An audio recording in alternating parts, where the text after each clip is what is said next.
پیارے دوستو، آج ہم آپ کو ایک ظالم باپ اور اس کی نیک بیٹی کا واقعہ سنانے جا رہے ہیں۔ بیان کیا جاتا ہے کہ پہلے کے زمانے میں ایک گاؤں تھا جو اونچے پہاڑوں پر تھا، اور اس گاؤں کی زیادہ تر آبادی یہودیوں کی تھی اور وہاں یہودی رہتے تھے۔ اس گاؤں کے پاس ایک بہت بڑا گھنا جنگل تھا جہاں خطرناک درندے رہا کرتے تھے۔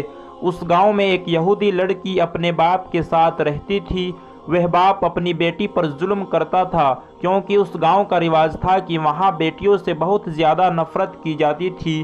سب سے بڑی بات یہ تھی کہ اس لڑکی کی ماں نہیں تھی۔ وہ بیچاری گھر کے کام کیا کرتی تھی اور کھیتوں کی بھی دیکھ بھال کیا کرتی تھی۔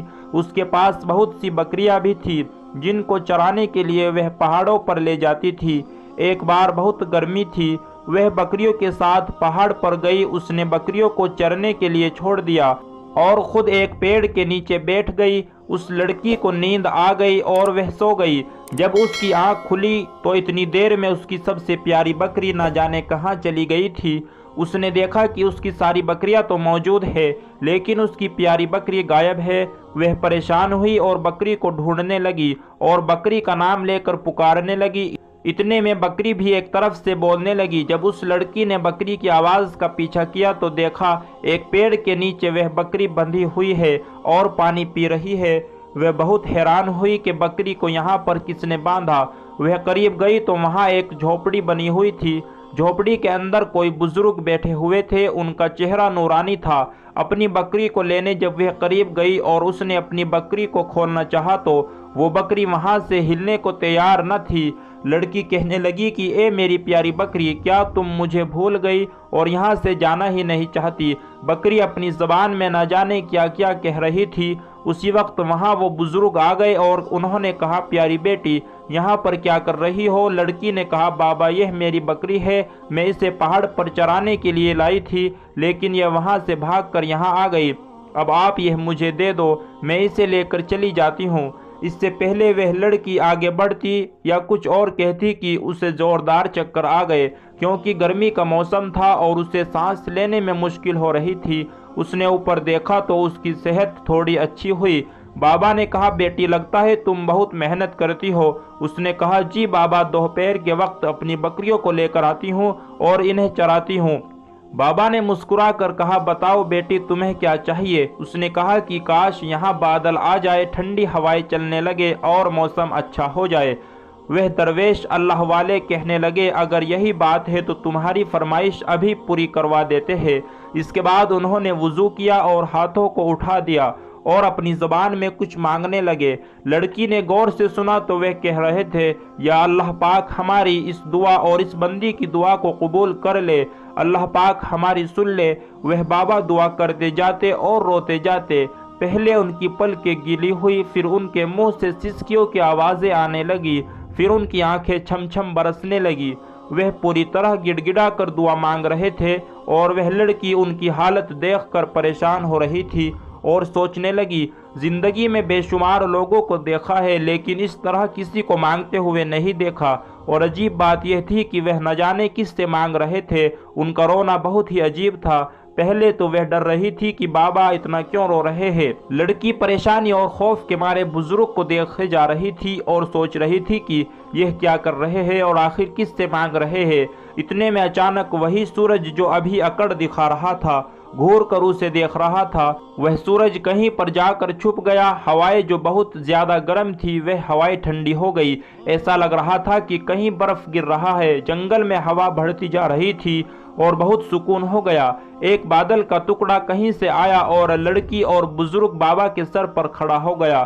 بزرگ نے ایک بار پھر دعا کے لیے ہاتھ اٹھائے، لیکن اس بار وہ اللہ کا شکر ادا کر رہے تھے۔ دعا اور شکر ادا کرنے کے بعد وہ اٹھے اور اس لڑکی کی طرف منہ کر کے بیٹھ گئے۔ ان کی سفید داڑھی آنسوؤں سے تر تھی۔ انہوں نے ہاتھ میں موجود رومال اتارا، داڑھی کو صاف کیا اور بولے، دیکھ لو میرا رب اپنے کسی بندے کی بات نہیں ٹالتا۔ لڑکی کہنے لگی، کون سا رب؟ کس کا رب؟ آپ کیا کر رہے تھے؟ کیا آپ مجھے بتائیں گے؟ اور اس گرمی میں یہ کیسا موسم ہو گیا ہے؟ آپ کس رب کی بات کر رہے ہیں؟ اللہ والے کہنے لگے، میں اسی کی بات کر رہا ہوں جو رب واحد ہے، اس کے سوا کوئی رب نہیں، وہ ایک ہے اور اس کے سوا ہم کسی کی عبادت نہیں کرتے۔ اور جو تم نے مجھے دیکھا میں اٹھا پھر بیٹھا۔ نماز پڑھنے کا انداز تھا یہ میں عبادت کر رہا تھا۔ میں نے 2 رکعت نفل نماز ادا کی اور اس کے بعد میں نے دعا کے لیے ہاتھ اٹھائے۔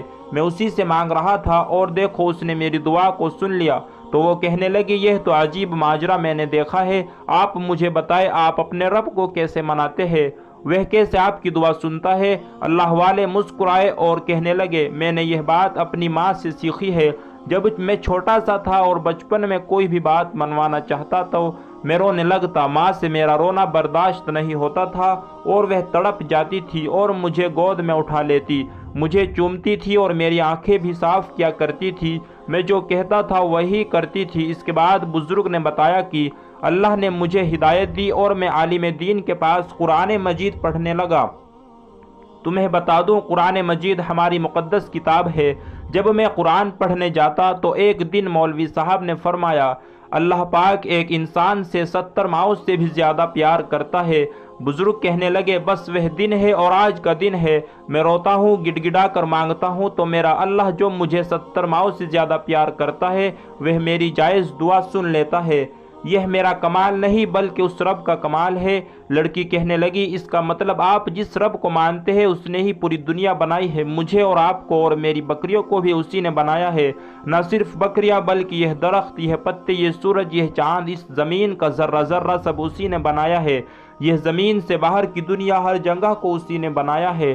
بزرگ بابا نے کہا کہاں کہاں جاؤ گی بیٹی، ہر جگہ اسی نے بنائی ہے۔ لڑکی کہنے لگی بابا کیا آپ مجھے کلمہ پڑھا سکتے ہیں، وہی کلمہ جسے پڑھ کر لوگ مسلمان ہوتے ہیں؟ بابا نے کہا آؤ مل کر میرے ساتھ وضو کرو۔ اس نے وضو کیا، بابا نے اس کو پورا طریقہ بتایا، پھر اس نے بابا کے پاس آ کر کلمہ پڑھا اور مسلمان ہو گئی۔ بزرگ بابا نے اسے نماز پڑھنے کا طریقہ بھی بتایا۔ وہ بہت خوش تھی جیسے اس نے دنیا کی ساری دولت پا لی ہو، لیکن یہاں پر تو وہ خوش تھی لیکن گھر پر اس کا باپ ایک بڑا سا ڈنڈا لیے کھڑا تھا۔ لڑکی نے اپنی بکریوں کو لیا اور گھر آ گئی۔ باپ نے پوچھا تم کہاں سے آ رہی ہو؟ لڑکی بولی بابا وہ جنگل میں بکریاں چلی گئی تھی تو فوراً ڈھونڈ کر لے آئی۔ باپ لڑکی کے قریب آیا اور زور زور سے اس کو مارنے لگا۔ اس موٹے سے ڈنڈے سے جب اس کو مار لگتی تو وہ تڑپ جاتی، اس کا باپ اسے اور زیادہ مارتا، وہ ظالم اس کو مارتا جا رہا تھا۔ لڑکی بے ہوش ہو کر زمین پر گر گئی تو وہیں پڑی رہی۔ جب اسے ہوش آیا تو اس کے جسم میں اتنی بھی طاقت نہیں تھی کہ وہ خود اٹھ پاتی۔ پھر اچانک اس کے ذہن میں وہی بزرگ بابا آئے۔ وہ بزرگ بابا ایسا لگ رہا تھا جیسے اس سے کہہ رہے ہیں میری پیاری بیٹی اٹھو، وضو کرو اور نماز پڑھو۔ اس کے بعد لڑکی اٹھ گئی۔ نماز پڑھنے کے بعد اس نے انہی بزرگ بابا کی طرح رونا شروع کر دیا، رو رو کر گڑ گڑا کر دعا مانگی، اے میرے پیارے اللہ میرا باپ مجھ سے محبت نہیں کرتا، میرے باپ کے دل میں تو میری محبت ڈال دے، میرا باپ مجھ سے محبت کرنے لگے، میرے باپ کے دل میں تو اسلام کی شمع روشن کر دے، اس کے دل میں بھی تو اپنی محبت ڈال دے۔ ادھر اس کا باپ جنگل کی طرف جا رہا تھا۔ جب وہ جنگل میں پہنچا تو اچانک وہاں پر ایک خونخوار چیتا آ گیا۔ وہ چیتا اس کی طرف بڑھ رہا تھا۔ چیتا کو دیکھ کر ایسا لگ رہا تھا کہ چیتا اسے کھا جائے گا۔ اس سے پہلے کہ وہ وہاں سے بھاگتا اس چیتے نے اس پر حملہ کر دیا اور وہ آدمی زخمی ہو گیا، لیکن چیتے کو اسے مارنے کا حکم نہیں تھا۔ اسی وقت وہ اللہ والے بزرگ وہاں آ گئے۔ انہوں نے چیتے سے کہا بس ہو گیا، مل گئی اسے سزا، اب تم چلے جاؤ۔ وہ چیتا وہاں سے جا چکا تھا اور آدمی نشے میں چور اس بابا کو دیکھ رہا تھا۔ کہنے لگا کون ہو تم اور یہاں کیا کر رہے ہو، اور تمہارے کہنے سے یہ چیتا کیسے چلا گیا؟ انہوں نے کہا کہ تو بچ گیا، پتہ ہے کس کی وجہ سے؟ تیری بیٹی کی وجہ سے، جسے تو ابھی مار کر آیا ہے۔ تو جانتا ہے تیری بیٹی مسلمان ہو چکی ہے۔ اس نے کہا کیا بکواس کر رہے ہو؟ بزرگ بابا نے کہا میں بکواس نہیں کر رہا، تو اپنی بیٹی کی وجہ سے آج تو بچا ہے۔ اگر تو یہ بات نہیں مانتا تو میں ایک بار پھر اسی چیتے کو بلا لیتا ہوں، وہ تیرا کام تمام کر دے گا۔ بزرگ کے اشارے پر وہ چیتا پھر سے آ گیا جو کچھ دیر پہلے جا چکا تھا۔ وہ اچانک پھر سے آ گیا۔ وہ آدمی بچاؤ بچاؤ کر رہا تھا اور کہہ رہا تھا میں نے مان لیا، میں نے مان لیا۔ بزرگ بابا نے کہا بتا تو اپنی بیٹی پر ظلم کرے گا، بتا اسے مارے گا؟ اس نے کہا نہیں، میں وعدہ کرتا ہوں میں اس پر ظلم نہیں کروں گا۔ اللہ والے نے کہا ہمارے دین میں بیٹیوں سے محبت کی جاتی ہے۔ ظالم آدمی کہنے لگا بابا میں آپ سے معافی مانگتا ہوں، میں ایسی کوئی حرکت نہیں کروں گا، اور اب میں بھی مسلمان ہونا چاہتا ہوں۔ آخر میری بیٹی نے میرے مسلمان ہونے کی دعا کی ہے۔ پھر اس نے کلمہ پڑھ لیا اور وہ بھی مسلمان ہو گیا۔ پیارے دوستو، یہ واقعہ ہر اس انسان کے لیے ہے جو اپنی بیٹی کو بوجھ سمجھتا ہے۔ اسلام میں بیٹیوں سے محبت کی جاتی ہے۔ بیٹیاں تو ہماری آنگن کی حسین پھول ہے، ان کو بہت پیار سے رکھے اور تکلیف نہ دے۔ پیارے دوستو، آج کی ویڈیو میں بس اتنا ہی۔ امید ہے آپ کو آج کا یہ واقعہ پسند آیا ہوگا۔ اس ویڈیو کو لائک کر کے اپنی سبھی دوستوں اور رشتہ داروں میں شیئر ضرور کر دے۔ ہمارے چینل کو سبسکرائب کرے۔ ملتے ہیں ایک نئی ویڈیو کے ساتھ، تب تک کے لیے دعاؤں کی گزارش۔ ویڈیو کو پورا دیکھنے کے لیے آپ لوگوں کا تہہ دل سے شکریہ۔